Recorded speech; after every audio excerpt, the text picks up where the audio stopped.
Decode presented by KEI Wires and Cables. विकसित भारत का विकसित वायर को powered by Mongia steel, steel का बादशाह. Telemanas mental health for all in association with JK tyre total control. Vidisha detergent powder और cake अब चमकिए प्यार से. सभी पशुपालकों की पसंद, देश का नंबर 1 कपिला पशु आहार.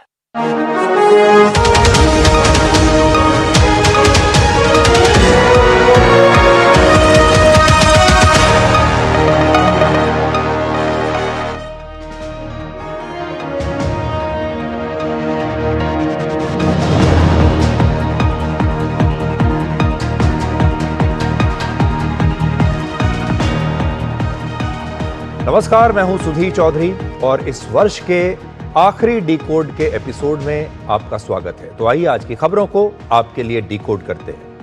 आज सबसे पहले हम आपको पूरी दुनिया में नए साल के जश्न की तस्वीरें दिखाएंगे और आपको यह भी बताएंगे कि दुनिया के अलग अलग देशों में नए साल का स्वागत करने के लिए कौन कौन सी परंपराएं हैं. जैसे जापान में नए साल का स्वागत करने के लिए बौद्ध मठों में घंटियां बजाई जाती हैं. ब्राजील में लोग सफेद कपड़े पहनकर समुद्र के किनारे इकट्ठे होते हैं और फिर लहरों पर 7 बार छलांग लगाते हैं.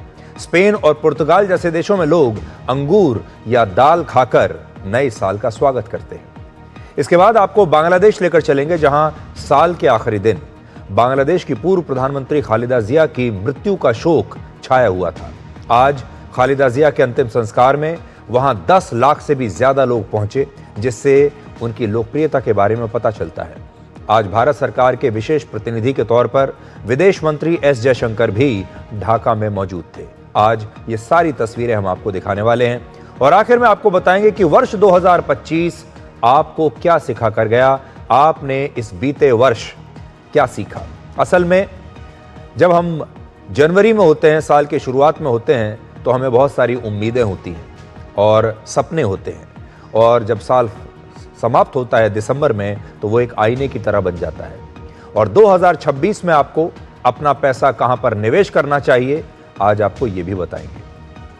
तो आज वर्ष 2025 का आखिरी दिन है और नया साल शुरू होने में अब 3 घंटे से भी कम समय बचा है. तो सबसे पहले आप सभी को वर्ष 2026 की बहुत बहुत शुभकामनाएं. कल आपके साथ हमारी दोबारा मुलाकात होगी. कल नए साल के बारे में हम फिर से बात करेंगे, लेकिन अभी से एडवांस में आप सबको नए साल की बहुत बहुत बधाई, बहुत बहुत शुभकामनाएं. हम कामना करते हैं कि नया साल आपके लिए बहुत शुभ रहे. हमारे देश में तो नया साल थोड़ी देर के बाद शुरू होगा, लेकिन दुनिया के कई देशों में नए वर्ष की शुरुआत हो चुकी है. हमारे देश में जब रात को 12 बजे नए वर्ष का जश्न शुरू होगा, उस समय तक दुनिया भर के 25 से ज्यादा देशों में नए साल की शुरुआत हो चुकी होगी. जैसे न्यूजीलैंड, ऑस्ट्रेलिया और जापान में नया साल शुरू हो चुका है. ये जश्न वहां शुरू हो चुका है. न्यूजीलैंड भारत के समय से लगभग 7.5 घंटे आगे है. यानी जब भारत में शाम के 4:30 बजे थे, तब वहां रात के 12 बज चुके थे और नए साल का स्वागत शुरू हो चुका था. न्यूजीलैंड के ऑकलैंड में काउंटडाउन के बाद वहां के मशहूर स्काई टावर से आतिशबाजी की गई. स्काई टावर न्यूजीलैंड की सबसे ऊंची इमारत मानी जाती है और नए साल पर सबसे पहले आतिशबाजी और लाइट शो यहीं से शुरू होता है. सबसे पहले आप न्यूजीलैंड में नए साल के स्वागत की ये शानदार तस्वीरें देखिए.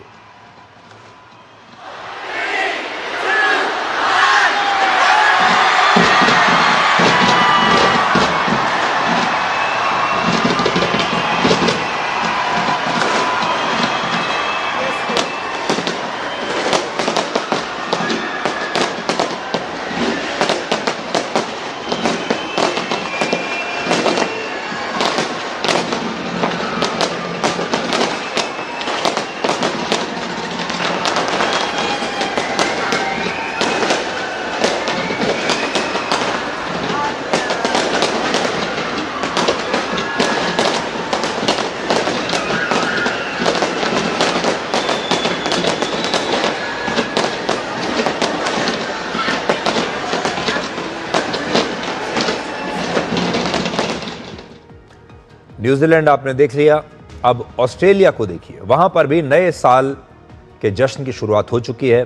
नए साल के स्वागत के लिए ऑस्ट्रेलिया के सिडनी हार्बर और मशहूर सिडनी ओपेरा हाउस पर आतिशबाजी की गई। ये आतिशबाजी पूरी दुनिया में बहुत मशहूर है, बहुत खूबसूरत होती है, आप भी देखिए।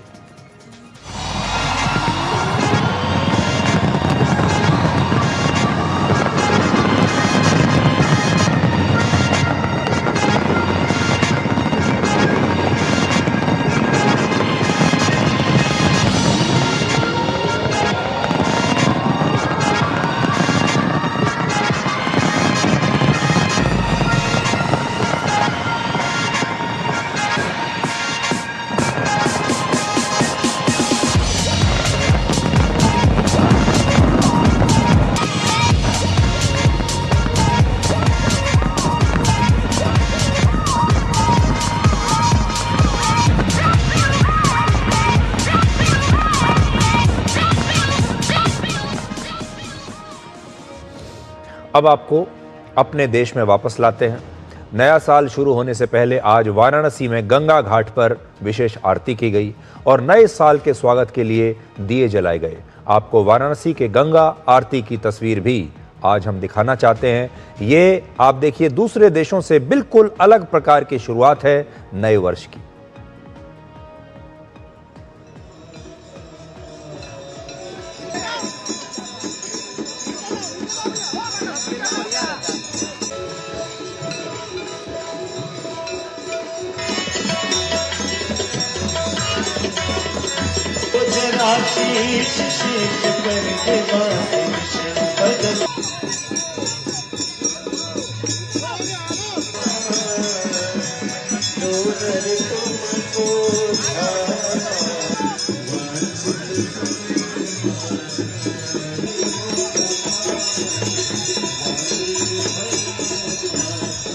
भारत में जो हमारी परंपरा है उसके मुताबिक हम किसी भी शुभ काम की शुरुआत या नए वर्ष की शुरुआत हमेशा भगवान का नाम लेकर, आरती के साथ और भजन गाकर करते हैं। और आज आप वाराणसी से वही तस्वीरें देख रहे हैं। ये है भारत की संस्कृति की परंपरा। लेकिन दुनिया के कई देशों में नए साल की शुरुआत भी कुछ खास परंपराओं के साथ की जाती है। देश जैसे बदलते जाते हैं, परंपराएं भी बदलती जाती हैं। और आज हम आपको ऐसी ही कुछ दिलचस्प परंपराओं के बारे में बताएंगे। जापान में 31 दिसंबर की रात 12 बजे से पहले वहाँ के बौद्ध मठों में 108 बार घंटियाँ बजाई जाती हैं और हर घंटी इंसान की एक कमजोरी को पीछे छोड़ने का संदेश देती है। तो जापान में कुछ इस प्रकार की परंपराएं हैं जो आप अभी देख रहे हैं नए वर्ष को शुरुआत करने के लिए। ब्राजील में समुद्र के किनारे सफेद कपड़े पहनकर लोग जमा होते हैं और समुद्र की लहरों पर 7 बार छलांग लगाते हैं। इन लहरों पर छलांग लगाने को एक नई उम्मीद के तौर पर माना जाता है। इसलिए वहां पर जब नए साल का जश्न मनाया जाता है तो कुछ इस प्रकार से मनाते हैं। बीच पर लोग जाते हैं समुद्र के किनारे सफेद कपड़े पहनकर, जैसा आप यहां देख सकते हैं। इसके अलावा स्पेन, पुर्तगाल और इटली जैसे देशों में और कुछ और लैटिन अमेरिकी देशों में नए साल पर अपना लकी फूड खाने की परंपरा है। जो भी उनका शुभ भोजन होता है उसे खाकर नए साल की शुरुआत करते हैं। मान्यता है कि अपना लकी फूड खाने से पूरे साल जीवन में शांति और समृद्धि रहती है। और आधी रात के आखिरी 12 सेकंड में 12 बार घंटियां बजती हैं और हर घंटी पर वहां के लोग एक अंगूर या फिर एक चम्मच दाल खाते हैं। उनका मानना है कि ऐसा करने से पूरे साल किस्मत उनका साथ देगी। अमेरिका के न्यूयॉर्क का टाइम्स स्क्वायर भी नए साल के स्वागत के लिए बड़ा मशहूर है और वहां भी एक बड़ी मशहूर परंपरा है। 31 दिसंबर की रात एक चमकती हुई क्रिस्टल बॉल धीरे धीरे आसमान से नीचे उतरती है और इस बॉल के नीचे पहुंचने को पुराने साल के खत्म होने और नए साल की शुरुआत का प्रतीक माना जाता है, कुछ इस प्रकार से। और न्यूयॉर्क में यह परंपरा वर्ष 1907 से यानी पिछले 118 वर्षों से चली आ रही है। लैटिन अमेरिका के देश मैक्सिको, इक्वाडोर और कोलंबिया में नए साल के स्वागत की परंपरा बड़ी ही दिलचस्प है। यहां लोग रात को खाली सूटकेस लेकर सड़कों पर घूमते हैं। जो बाहर नहीं जाते वो अपने कमरे में ही सूटकेस रखकर उसके चारों तरफ चक्कर लगा लेते हैं। ग्रीस में नए साल की शुरुआत में शुभकामनाओं के लिए घरों के बाहर अनार लटकाए जाते हैं और आधी रात से पहले घर को अंधेरे में करके, घर के अंदर अंधेरा करके छोड़ दिया जाता है। नया साल शुरू होने से पहले सौभाग्यशाली व्यक्ति को दाएं पैर से पहला कदम रखने के लिए घर में भेजा जाता है। इसके बाद दूसरा व्यक्ति अनार को दरवाजे से टकराता है और जितने ज्यादा अनार के दाने जमीन पर गिरते हैं, माना जाता है कि उतनी ही ज्यादा खुशियां और समृद्धि नए साल में उनके लिए आती है।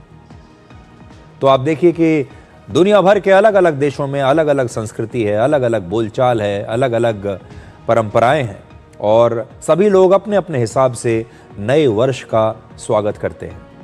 अगर आप अपने देश की भी बात करें तो हमारे देश में कुछ परंपराएं तो ऐसी हैं जो एक सी हैं, लेकिन हमारे देश में भी जैसे जैसे राज्य बदलते चले जाते हैं, जैसे जैसे क्षेत्र बदलते जाते हैं, नए साल का स्वागत करने के लिए या कोई भी शुभ काम की शुरुआत करने के लिए परंपराएं बदलती चली जाती हैं। और आज मैं आपसे भी पूछना चाहता हूं कि आप नए साल की शुरुआत कैसे करते हैं। अगर आप चाहें तो हमें लिख सकते हैं, आप हमें चिट्ठी लिखकर बताइए कि इस साल नए साल की शुरुआत आपने कैसे की, आपने नए साल का स्वागत कैसे किया, या आपके मन में जो भी नए साल को लेकर विचार हैं वो आप हमें लिख सकते हैं और फिर हम देश भर के दर्शकों के साथ उन्हें शेयर करेंगे।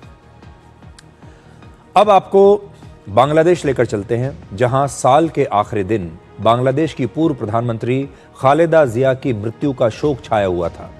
आज शाम 5 बजे ढाका में खालिदा जिया को सुपुर्द खाक कर दिया गया। कल यानी 30 दिसंबर को 80 वर्ष की उम्र में उनका निधन हो गया था। खालिदा जिया के जनाजे में शामिल होने के लिए आज पूरे बांग्लादेश से 10 लाख से ज्यादा लोग वहां पर पहुंचे थे। तस्वीरें अपने आप में बहुत कुछ कह रही हैं। लाखों लोगों की ये भीड़ सिर्फ श्रद्धांजलि देने के लिए नहीं आई थी, ये भीड़ उस नेता को विदा करने के लिए आई थी जिसने बांग्लादेश की राजनीति को 3 दशकों तक एक दिशा दी। ढाका के संसद परिसर के जिया उद्यान में बांग्लादेश के पूर्व राष्ट्रपति जियाउर रहमान की कब्र के ठीक बगल में उनकी पत्नी खालिदा जिया को दफनाया गया है। जैसा कि आप जानते हैं, जियाउर रहमान खालिदा जिया के पति थे और अब दोनों की जो कब्र हैं वो एक दूसरे के साथ होंगी। और ये सिर्फ एक लीडर का अंतिम संस्कार नहीं था, ये बांग्लादेश की राजनीति के एक युग का अंत भी था। अल्लाहु ला इलाहा इल्ला हुवल हय्युल क़य्यूम नज़्ज़ला अल्लाहु अकबर। अस्सलामु अलैकुम व रहमतुल्लाह। अस्सलामु अलैकुम व रहमतुल्लाह।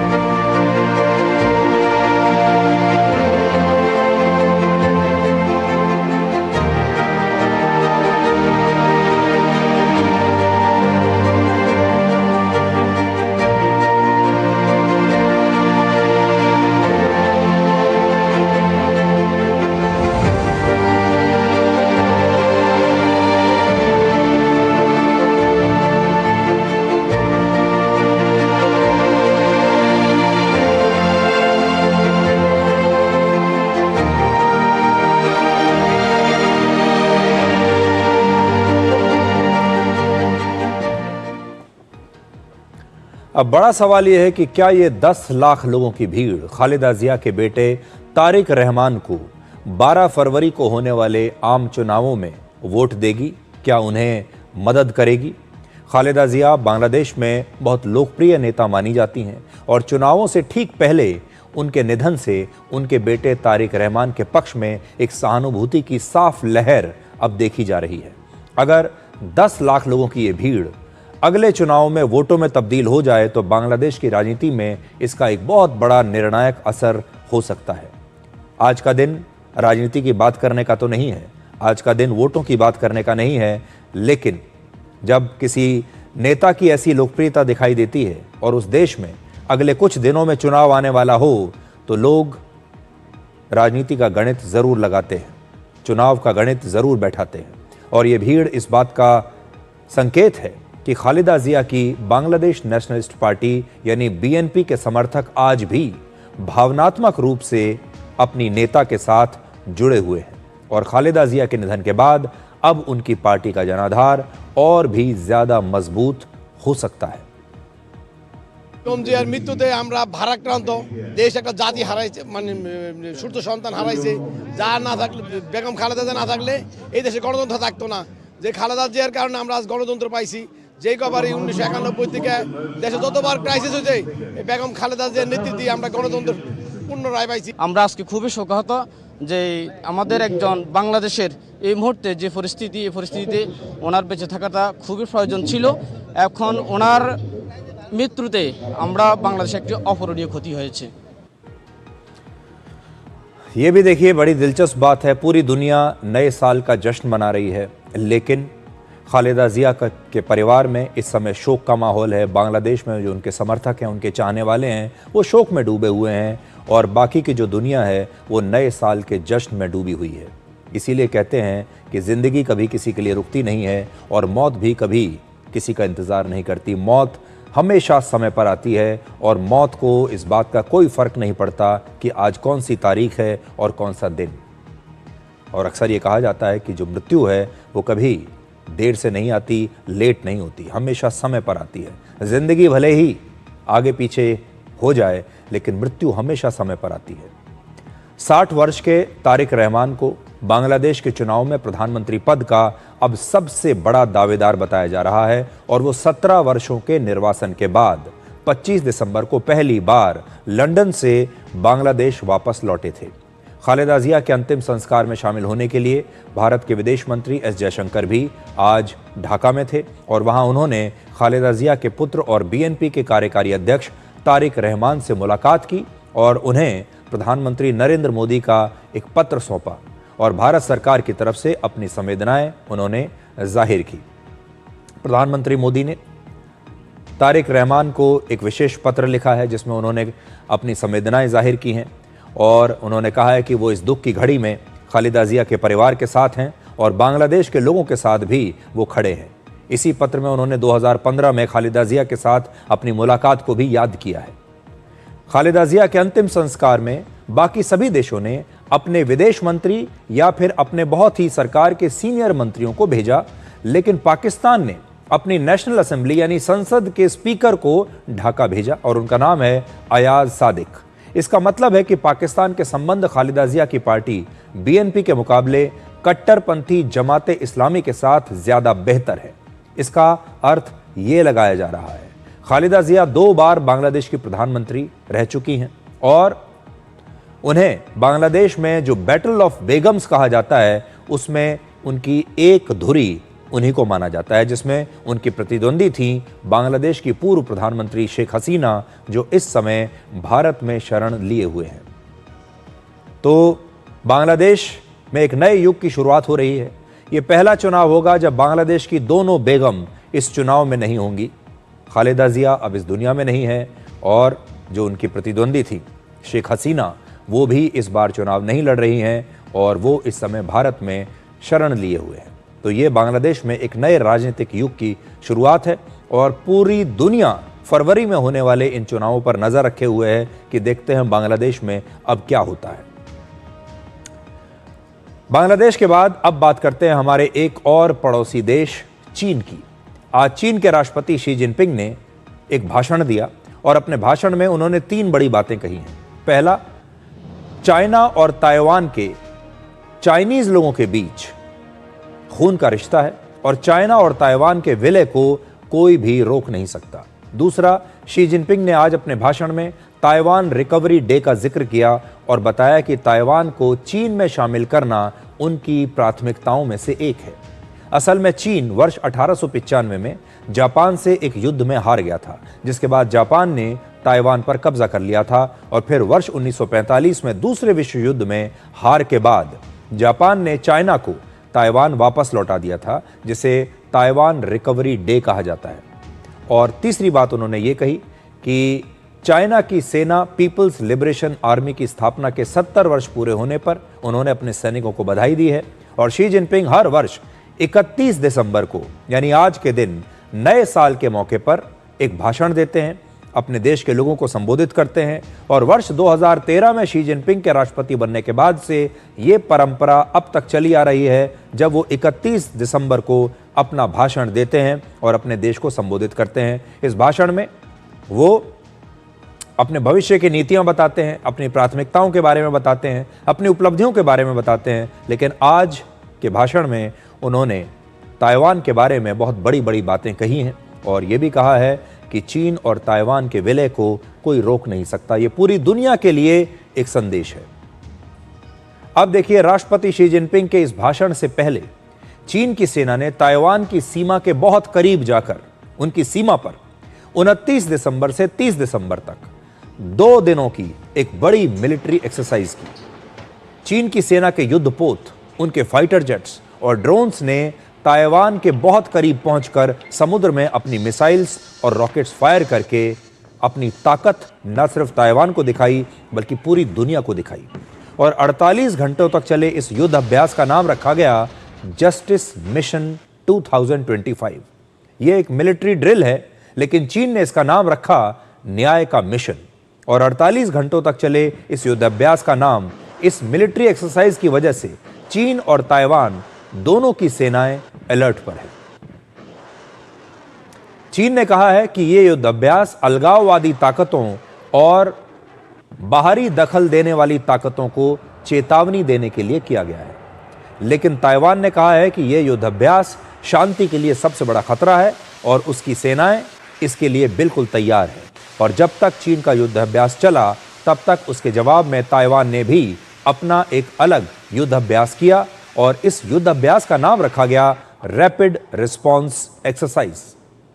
पश्चिमी देशों के मिलिट्री एक्सपर्ट्स के मुताबिक चीन की सेना ने इस युद्ध अभ्यास से यह दिखाया कि वो ताइवान पर हमला करके ताकत के बल पर उसका विलय चीन में कभी भी कर सकते हैं।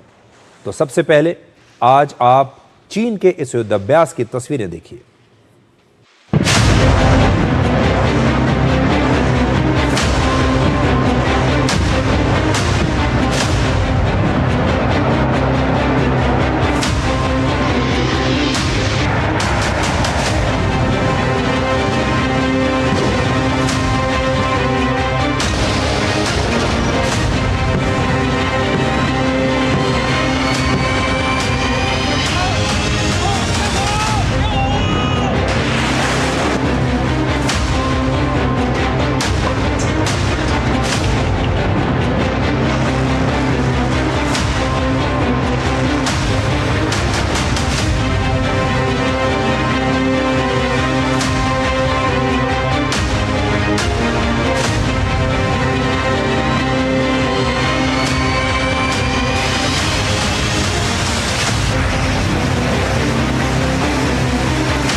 चीन की सेना ने इस युद्धाभ्यास के बाद 2 पोस्टर्स भी जारी किए हैं। पहले पोस्टर में चीन की सेना 2 भारी हथौड़ों से ताइवान के नक्शे पर प्रहार कर रही है, ऐसा दिखाया गया है। ये वो पोस्टर है और ये प्रतीकात्मक रूप से ताइवान में मौजूद चीन के विरोधियों के सिर को कुचलने और उन पर प्रहार करने का एक प्रतीक है। ये एक मनोवैज्ञानिक युद्ध का हिस्सा है जिसमें चीन ताइवान को यह संदेश दे रहा है कि विलय को रोकने की किसी भी कोशिश को वो अपनी सैन्य ताकत से कुचलने के लिए तैयार है। और दूसरे पोस्टर में ताइवान के नक्शे के साथ हथकड़ियां दिखाई गई हैं और साथ में कुछ समुद्री जहाज़ों पर अमेरिका के हथियार ले जाते हुए कुछ दिखाए गए हैं, जिसमें चीन की सेना ये कह रही है कि किसी संघर्ष की स्थिति में वो दूसरे देशों से भी ताइवान को हथियारों की सप्लाई को समुद्र में ही रोकने की क्षमता रखता है। अब आपको दुनिया के मानचित्र पर दिखाते हैं कि ताइवान है कहां। ताइवान पूर्वी एशिया में दिल्ली से करीब 4400 किलोमीटर दूर है और चीन और जापान के बहुत करीब है। यहां आप देखिए, चीन आप देख सकते हैं, जापान देख सकते हैं और कहीं उनके बीच में एक छोटा सा देश है ताइवान। ताइवान का कुल क्षेत्रफल करीब 36,000 वर्ग किलोमीटर है, जो हमारे केरल राज्य के बराबर है। केरल राज्य का क्षेत्रफल लगभग 38,000 वर्ग किलोमीटर से ज्यादा है और ताइवान की जनसंख्या 2.25 करोड़ से ज़्यादा है, जो दिल्ली की आबादी के लगभग बराबर है। दिल्ली की जनसंख्या लगभग 2 करोड़ 21 लाख है। अब आप 3 पॉइंट्स में इस युद्धाभ्यास से चीन का मकसद समझिए। पहला, ताइवान के चारों तरफ चीन की सेना ने 5 स्थानों पर घेराबंदी की और यह दिखाया कि जरूरत पड़ी तो वो ताइवान की घेराबंदी करके उसे पूरी दुनिया से काट सकती है। दूसरा, ऐसे मिलिट्री एक्सरसाइज अब एक नया नॉर्मल बनते जा रहे हैं। सिर्फ इसी साल चीन की सेना ने 3 बार ऐसी मिलिट्री एक्सरसाइज की हैं, जिससे ताइवान पर लगातार दबाव बढ़ता जा रहा है। और तीसरा, युद्धाभ्यास का नाम ही चीन का इरादा बताता है। इस युद्धाभ्यास का नाम रखा गया जस्टिस मिशन 2025, यानी चीन अब ताइवान को अलग देश मानने की किसी भी कोशिश को गलत बताने की कोशिश कर रहा है। चाइना के इस बड़े युद्धाभ्यास की वजह यह है कि वो हमेशा से ताइवान को अपना एक हिस्सा मानता है, जबकि ताइवान खुद को एक स्वतंत्र और लोकतांत्रिक देश मानता आया है और आज भी वो अपने आप को एक अलग आजाद देश मानता है। 妄图介入台海问题，干涉中国内政，必将在中国人民解放军的铜墙铁壁面前撞得头破血流。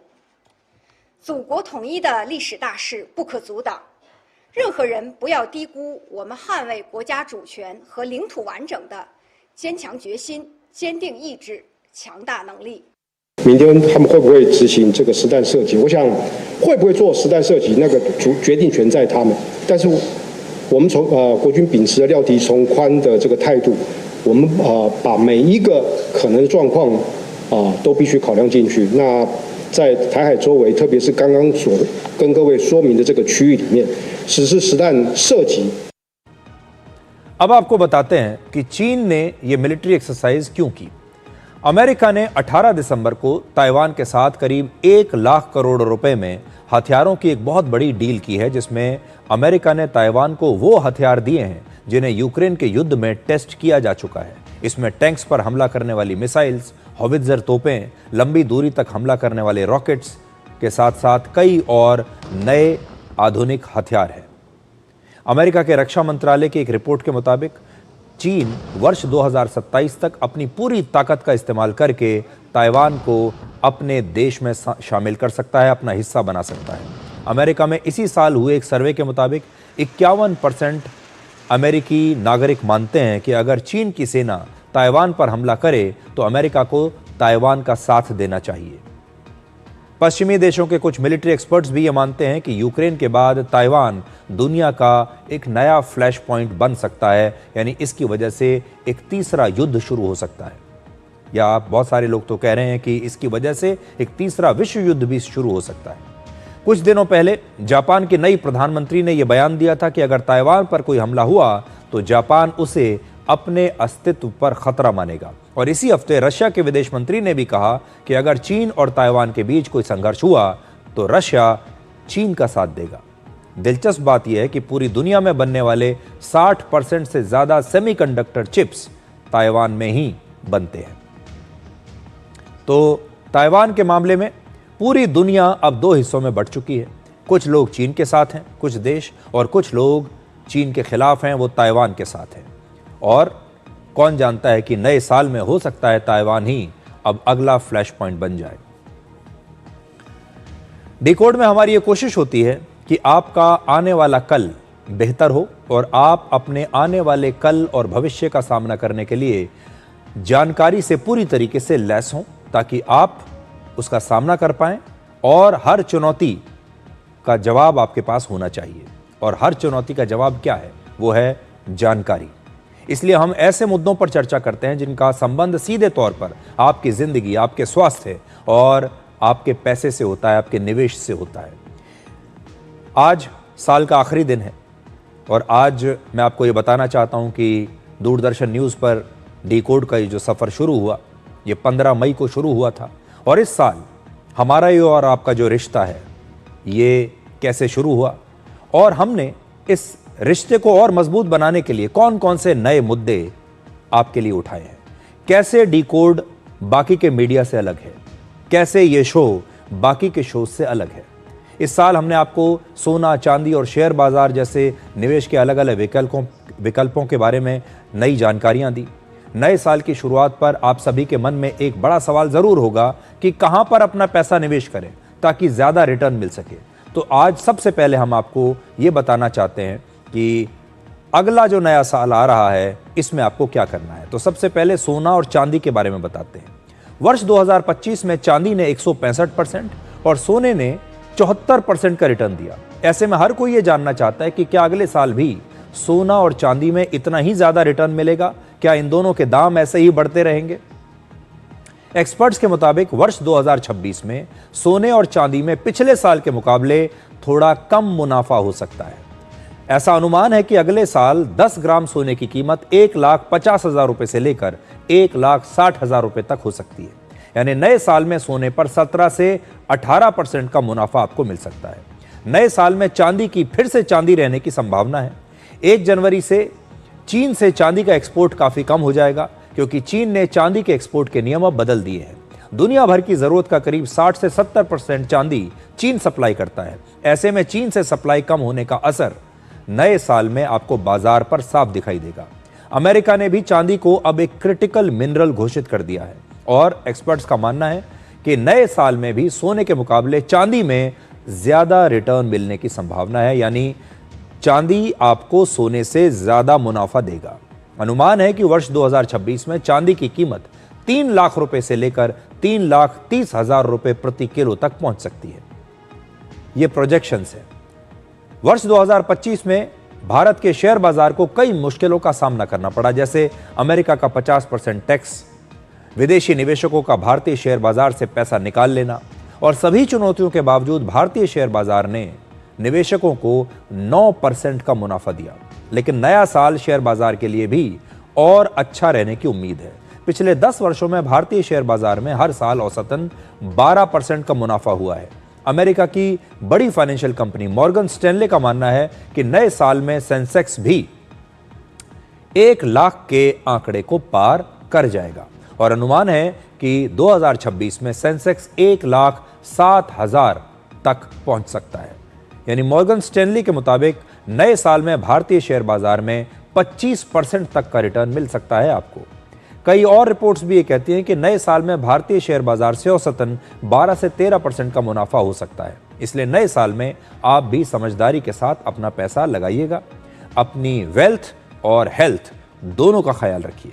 नए साल में हम आपको आर्थिक जगत की खबरें लगातार बताते रहेंगे और आपको जागरूक भी करते रहेंगे कि आपको अपना पैसा कहां पर लगाना चाहिए, आपका स्मार्ट इन्वेस्टमेंट कहां होना चाहिए।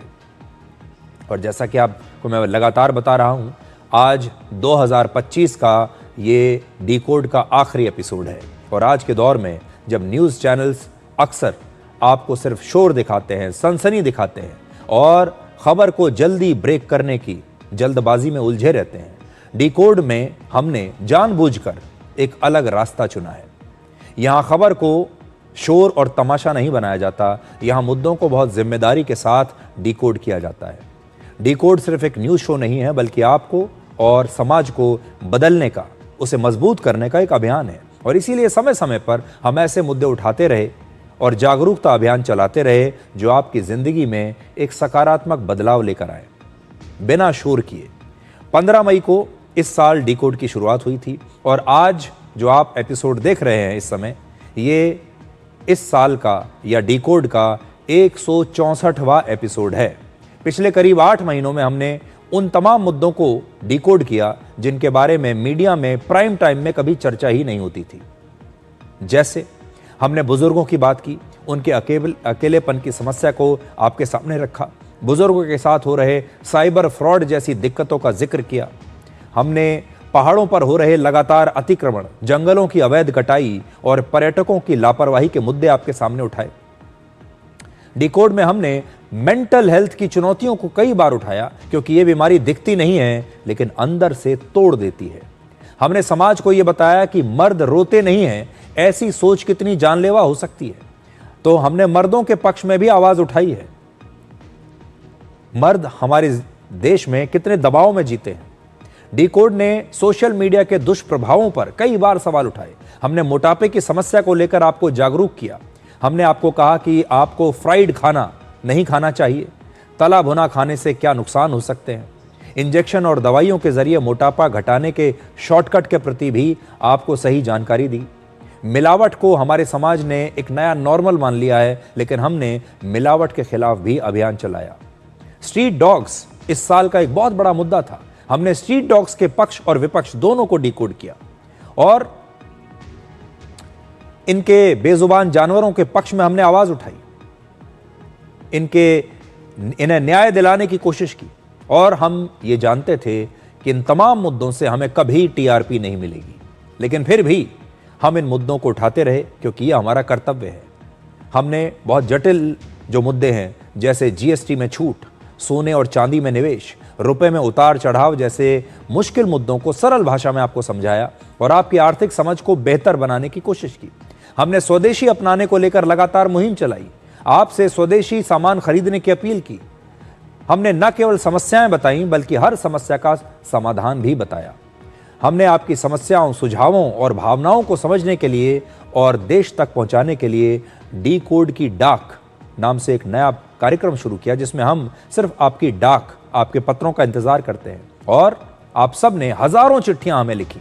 बहुत सारे दर्शक ऐसे भी थे जिन्होंने हाथ से लिखकर हमें चिट्ठियां लिखी और वो चिट्ठियां आज भी हमें मिलती हैं, जो ये बताती हैं कि हमारा और आपका कितना एक इमोशनल रिलेशनशिप है, एक भावनात्मक रिश्ता है, जब आप अपने हाथ से, अपने दिल से ये शब्द हमें लिखकर भेजते हैं।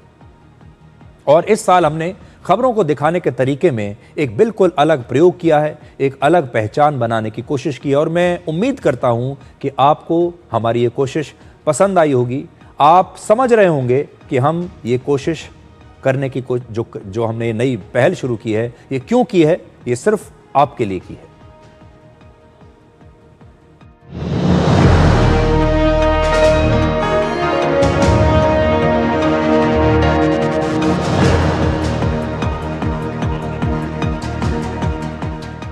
आज से आप अपने घर में डिजिटल गुरु बन सकते हैं।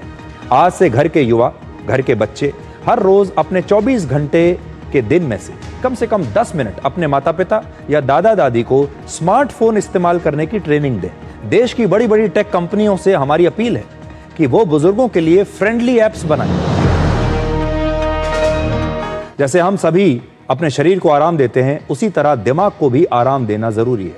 अगर आपने अब तक ऐसा नहीं किया तो अब आपको इसके बारे में जरूर सोचना चाहिए, क्योंकि मेंटल हेल्थ दुनिया की एक बहुत बड़ी बीमारी बन चुका है। समोसा, जलेबी और लड्डू नए जमाने के तंबाकू हैं। इनमें मौजूद फैट, चीनी और नमक आपकी सेहत के लिए उतना ही नुकसानदेह और खतरनाक हो सकता है जितना कि सिगरेट और तंबाकू। कंपनी ने खुद ये लिखा हुआ है कि मोंजारो के ज्यादा इस्तेमाल से थायराइड कैंसर और ट्यूमर हो सकता है। अगर आप भी अपना वजन कम करना चाहते हैं तो सबसे पहले अपनी दिनचर्या में बदलाव लाइए। आप हर रोज पैदल चलने की आदत जरूर डालें। अपने खाने में रोटी और चावल की मात्रा कम करें। भारत में करीब 20% लोग शुद्ध शाकाहारी हैं, जो प्रोटीन के लिए दूध और पनीर पर ही निर्भर है। और अब इसी दूध और पनीर की शुद्धता खतरे में है। हम आज ये नहीं कह रहे कि इनके लिए नया ठिकाना नहीं बनना चाहिए, इनके लिए नया घर नहीं बनना चाहिए, शेल्टर नहीं बनना चाहिए, लेकिन इन्हें भी सम्मान से जीने का अधिकार है, इन्हें भी सुरक्षित रहने का अधिकार है। ये आज अपनी बात नहीं कह सकते, ये आज सुप्रीम कोर्ट में अपना वकील ले जाकर खड़ा नहीं कर सकते।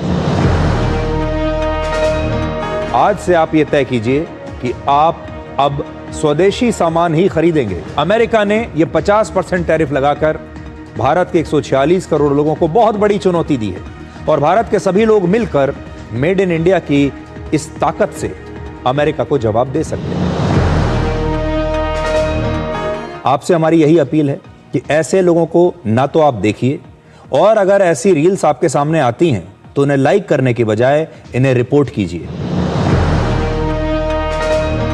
हर साल लाखों लोग छुट्टियों में पहाड़ों पर घूमने के लिए जाते हैं, लेकिन अब हिमालय पर्वत आपसे कहने लगा है कि अतिथि तुम कब जाओगे। आज पहाड़ों पर जंगलों की अवैध कटाई हो रही है। इन तस्वीरों को जरा देखिए, पेड़ों के तने आखिर कहां से आए हैं।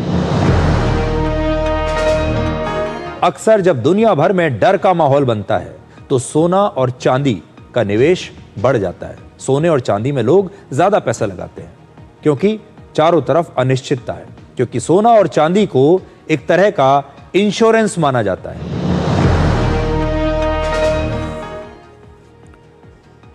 तो मीडिया में अक्सर लोग इस बात को मानते हैं कि मसालेदार खबरें ज़्यादा बिकती हैं, सस्ती खबरें ज़्यादा बिकती हैं, और आप अगर चारों तरफ देखेंगे तो आपको मसालेदार और सस्ती खबरें ही देखने को मिलेंगी। लेकिन हमने इस परंपरा को तोड़ा।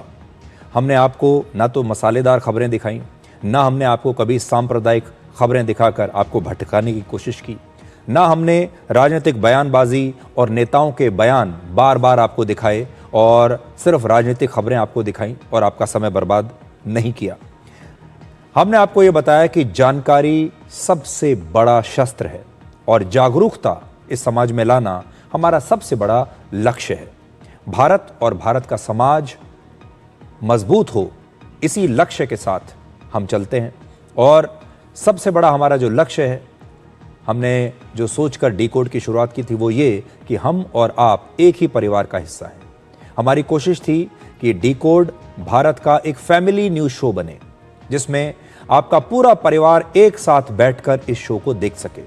और जो खबरें हम इस कार्यक्रम में आपको दिखाते हैं, उन्हें हम इस प्रकार से चुनते हैं कि वो आपके परिवार में तीनों पीढ़ियों के लोगों के लिए उसमें कुछ ना कुछ जरूर हो। जब हमने डिकोड की शुरुआत की थी तो उस दिन पहले शो को YouTube पर लगभग 32 लाख लोगों ने देखा था। यह अपने आप में एक रिकॉर्ड था। शुरुआत में ही आपने इतना प्यार दिया और पिछले करीब 8 महीने में YouTube पर सारे वीडियोस को मिलाकर, सभी फॉर्मेट्स को YouTube पर मिलाकर 40 करोड़ से ज्यादा बार भारत के लोगों ने डिकोड को देखा है और हमारा हौसला बढ़ाया है, हमें इतना प्यार दिया है। यानी 400 मिलियन से ज्यादा लोगों ने भारत में डिकोड को देखा है और यह गिनती लगातार हर पल बढ़ती जा रही है। और इसके लिए मैं देश के करोड़ों दर्शकों को जो डिकोड को देखते हैं, डिकोड को अपना प्यार देते हैं, डिकोड की टीम पर विश्वास करते हैं, आज उन्हें धन्यवाद देता हूं।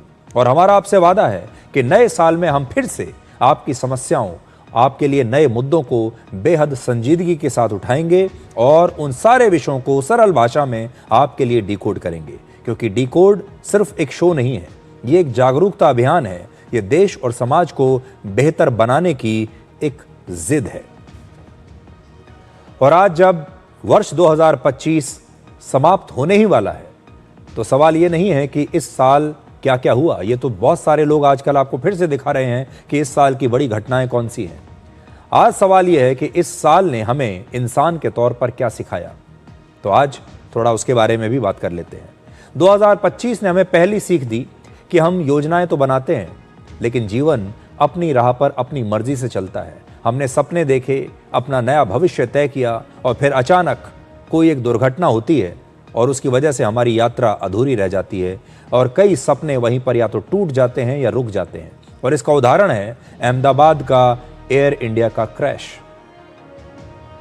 इसलिए हम प्लानिंग तो बहुत बड़ी बड़ी करते हैं, लेकिन जिंदगी को कुछ और मंजूर होता है। इस साल ने समझाया कि जीवन पर हमारा नियंत्रण सीमित है और इसे स्वीकार करना कमजोरी नहीं बल्कि एक समझदारी है। दूसरी सीख, हम शांति चाहते थे, लेकिन दुनिया को क्या मिला? दुनिया को मिला युद्ध और संघर्ष। अलग अलग दुनिया के हिस्सों में युद्ध और तनाव चलता रहा।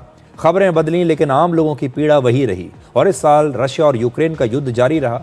इजराइल और हमास के बीच गाजा में युद्ध चलता रहा। ऑपरेशन सिंदूर के दौरान भारत और पाकिस्तान के बीच भी युद्ध हुआ। हम शांति की इच्छा रखते हैं, लेकिन युद्ध के बीच हमने ये पूरा साल निकाल दिया।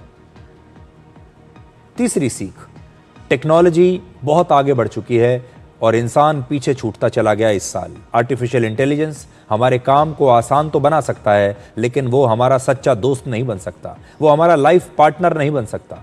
ये साल याद दिलाता है कि मशीनें मदद कर सकती हैं, लेकिन इंसान की जगह नहीं ले सकती। इसलिए इंसानों में इन्वेस्ट कीजिए। चौथी सीख, अकेलापन इस साल की सबसे बड़ी सच्चाई बनकर सामने आया। सोशल मीडिया पर हजारों दोस्त थे, लेकिन मुश्किल समय में फोन शांत रहे। साल 2025 ने आईना दिखाया कि असली दोस्त लाइक और रीट्वीट में नहीं है, बल्कि असली दोस्त वो हैं जो आपके साथ बैठते हैं, आपके साथ हंसते हैं, आपके साथ रोते हैं। वो हैं आपके सच्चे दोस्त, जो आपके पोस्ट को सिर्फ लाइक करते हैं, जो सिर्फ रीट्वीट कर देते हैं, रीपोस्ट कर देते हैं, वो दोस्त नहीं है। और पांचवी बात, सबसे बड़ी सीख, उम्मीद आज भी जिंदा है। कठिन दिन थे, खबरें आसान नहीं थीं, लेकिन इंसान ने हार नहीं मानी। किसी ने फिर से शुरुआत की और किसी ने गिरकर उठना सीखा। आपको भी यही करना है। 2025 ने हमें यह नहीं सिखाया कि जीवन आसान हो जाएगा। इसने सिखाया कि कठिन समय में भी इंसान बने रहना ही सबसे बड़ी जीत है। और शायद यही 2025 की आपके लिए सबसे बड़ी सीख होगी। वैसे 2025 का पूरा सार 3 शब्दों में छिपा हुआ है, और ये 3 शब्द year, word of the year हैं। अलग अलग डिक्शनरीज ने जो वर्ड ऑफ द ईयर चुने हैं वो, पहला रेज बेट, इसे ऑक्सफोर्ड डिक्शनरी ने 2025 का वर्ड ऑफ द ईयर चुना। इसका मतलब है सोशल मीडिया पर जानबूझकर ऐसा पोस्ट, वीडियो या कंटेंट डालना जो आपको गुस्सा दिलाए या आपको भड़काए, ताकि आप इस पर कमेंट करें, शेयर करें और प्लेटफॉर्म की रीच बढ़ती रहे, ताकि प्लेटफॉर्म का फायदा हो। यानी हर बात पर जवाब देना जरूरी नहीं है, क्योंकि हर उकसावे का जवाब देना आपकी हार होती है। आप यहां से ये सीख सकते हैं। दूसरा वर्ड ऑफ द ईयर था पैरा सोशल, यानी एक तरफा, सोशल मीडिया पर एक तरफा रिश्ता। इसे कैम्ब्रिज डिक्शनरी ने इस साल का वर्ड ऑफ द ईयर चुना। इसमें आप किसी सेलिब्रिटी, इन्फ्लुएंसर या किसी काल्पनिक चरित्र या फिर AI चैटबॉट से प्यार करने लगते हैं। ऐसे व्यक्ति से प्यार करने लगते हैं जिससे आप कभी मिले तक नहीं, लेकिन उस सेलिब्रिटी या इन्फ्लुएंसर्स को आपके प्यार की कोई जानकारी नहीं। सच यह है कि ऑनलाइन रिश्तों पर भरोसा नहीं किया जा सकता। आज की दुनिया में भी असली और मजबूत रिश्ते ऑफलाइन ही बनते हैं। और तीसरा फोफो, यानी फियर ऑफ फाइंडिंग आउट, ये भी इस साल का शब्द है, और हिंदी में से कहेंगे सच जानने का डर। सच को ना जानना आपके लिए हमेशा सुविधाजनक होता है। यह आपके लिए कंफर्ट जोन की तरह होता है जिसे आप तोड़ना नहीं चाहते।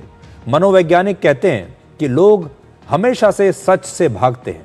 हम अक्सर मेडिकल टेस्ट, अपने रिपोर्ट्स, अपने रिव्यू, कभी कभी रिश्तों की सच्चाई को भी टालते रहते हैं। सच्चाई कड़वी होती है, इसलिए हम उसकी तरफ देखना नहीं चाहते, उसे जानना ही नहीं चाहते। लेकिन 2025 ने हमें सिखाया कि सच को टालते रहना सही नहीं है, इससे आपकी मुश्किलें बढ़ेंगी। सच एक ना एक दिन सामने आएगा और आपको इसका सामना करना ही पड़ेगा। तो देखिए, आज मैं जो आपको बता रहा हूं, जितने भी ये वर्ड ऑफ द ईयर हैं, ये सारे सोशल मीडिया से जुड़े हुए हैं और सारे आपके मानसिक स्वास्थ्य से जुड़े हुए हैं। 2025 का सार असल में आपके मोबाइल फोन की हिस्ट्री में है, आपके इंटरनेट की हिस्ट्री में है। आपके मोबाइल फोन में जो ऐप्स हैं उनमें छिपा हुआ है 2025 का सार। और इस समय आपसे ज्यादा आपको आपका मोबाइल फोन और आपके ये ऐप्स जानते हैं। आप क्या सोचते हैं, किससे बात करते हैं, क्या पसंद है, क्या नापसंद है, किस बात पर नाराज होते हैं, कहां जाते हैं, ये सब डेटा आपके मोबाइल फोन में मौजूद है। और यही मोबाइल फोन असल में आपका आईना है। और 2026 में असली लड़ाई यही होगी कि इस डेटा का कंट्रोल किसके हाथ में रहेगा। आपका मोबाइल फोन आपके कंट्रोल में है? आपकी जिंदगी क्या आपके कंट्रोल में है, या आपकी जिंदगी, आपकी सोच, आपके विचार, आपका मोबाइल फोन, आपका इंटरनेट किसी और के कंट्रोल में जा रहा है?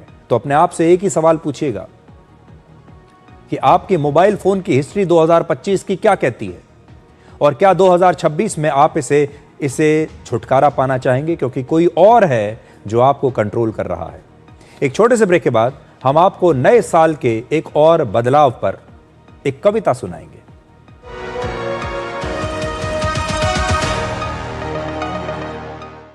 कौन है जो जोड़े देश को? विकसित भारत का विकसित वायर। क्या तनाव आपके मानसिक और शारीरिक स्वास्थ्य पर बुरा असर डाल रहा है और आप समय प्रबंधन नहीं कर पा रहे?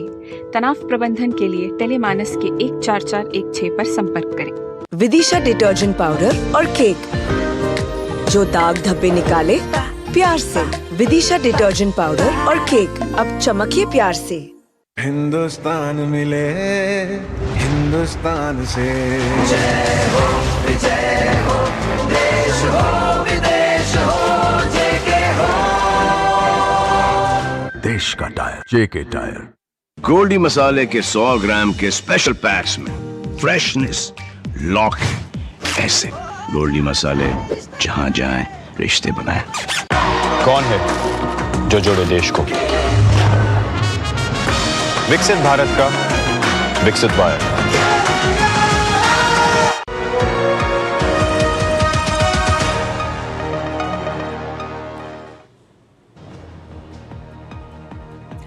अब से कुछ ही देर के बाद वर्ष 2025 समय की दीवार से अपनी नेम प्लेट खुद उतार देगा और वर्ष 2026 की शुरुआत हो जाएगी और उसकी प्लेट लग जाएगी।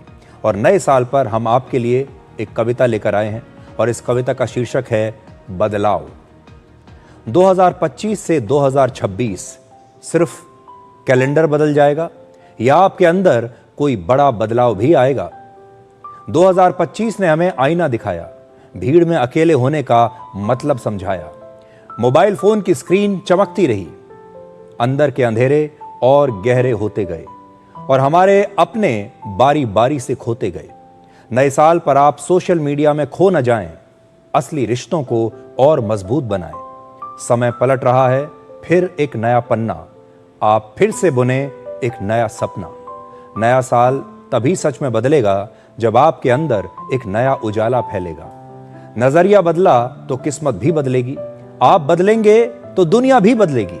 आपके जीवन में हो शुभ शुरुआत, 2026 में कामयाब हो आपका हर प्रयास। और यही शुभकामना है डिकोड की पूरी टीम की तरफ से आप सबके लिए। तो अब एक छोटे से ब्रेक के बाद डिकोड जिंदगी में आपको दिखाएंगे आज का विचार।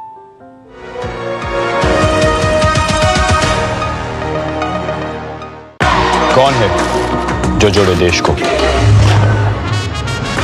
विकसित भारत का विकसित वायर। इस देश की हर माँ, बच्चे, बूढ़े, जवान, खिलाड़ी, डॉक्टर, इंजीनियर, सबको गाय भैंस की दूध की शक्ति पर भरोसा है। पर जब इन पशुओं को कपिला पशु आहार मिलेगा तभी तो दूध सिर्फ ज्यादा ही नहीं, शक्ति से भरपूर भी होगा। कपिला पशु आहार, देश का नंबर 1 पशु आहार। क्या आप परेशानियों से घिरे हैं? मन भारी है और कोई रास्ता नजर नहीं आ रहा? याद रखें, समाधान आपके पास है। टेलीमानस के निःशुल्क नंबर 14416 पर कॉल करें। कहीं से भी, कभी भी, 24 घंटे यह सुविधा उपलब्ध है। यहाँ आपकी बात सुनी जाती है, समझी जाती है और आपको सही दिशा दी जाती है। आप अकेले नहीं हैं, मदद बस एक कॉल दूर है। मौत कभी अचानक आती है तो कभी दबे पांव।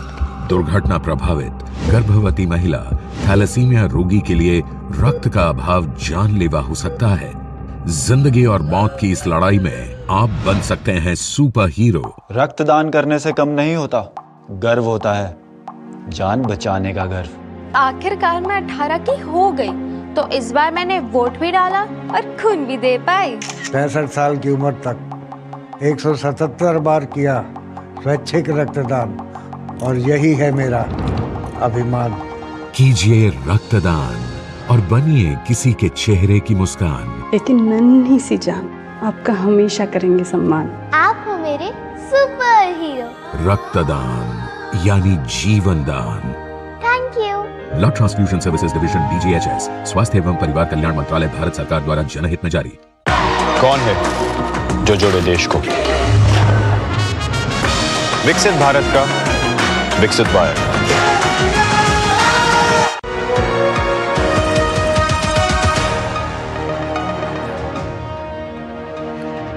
आखिर में आप सबको नए साल की बहुत बहुत शुभकामनाएं। और नए साल से पहले मैं आपसे सिर्फ इतना कहना चाहूंगा कि कल 365 पन्नों की किताब का पहला खाली पन्ना है।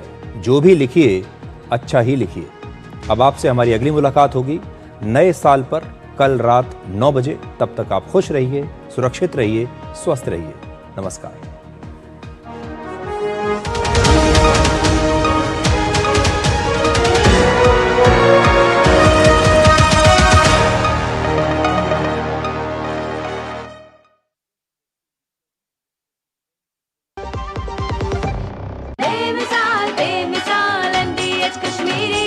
लाल रंग इसका अपार, तीखा कम है फिर भी स्वाद। बेमिसाल बेमिसाल MDH कश्मीरी। और कम दाल पर असली दाल। MDH कश्मीरी लाल मिर्च पाउडर।